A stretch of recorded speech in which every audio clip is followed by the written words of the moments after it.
Cette histoire incroyable à présent aux États-Unis. On le sait, les courses-poursuites entre la police et les malfaiteurs ne sont pas rares. Des courses-poursuites la plupart du temps filmées par des caméras embarquées par la police.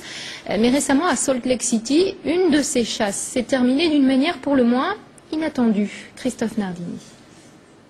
C'est certainement une course-poursuite qui entrera dans les annales de la police américaine.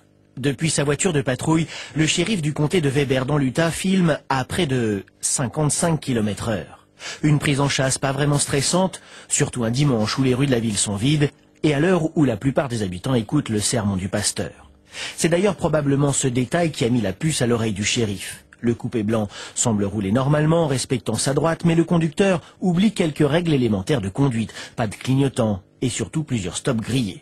Gyrophare allumé et toute sirène hurlante, le policier continue de suivre la voiture mais décide de ne pas brusquer son conducteur de peur de l'affoler et de provoquer un accident. La voiture accélère mais presque coincée, elle s'engage dans la cour d'une ferme, puis stoppe net. Lorsque le conducteur sort, surprise, il est haut comme 3 pommes, il n'a que 7 ans et court se réfugier dans une grange voisine. Finalement, le garçon a déclaré qu'il avait volé la voiture de son père parce qu'il ne voulait pas aller à l'église. Vu son jeune âge, il n'encourt aucune peine, mais son père est prié de trouver une cachette plus appropriée pour ses clés de voiture.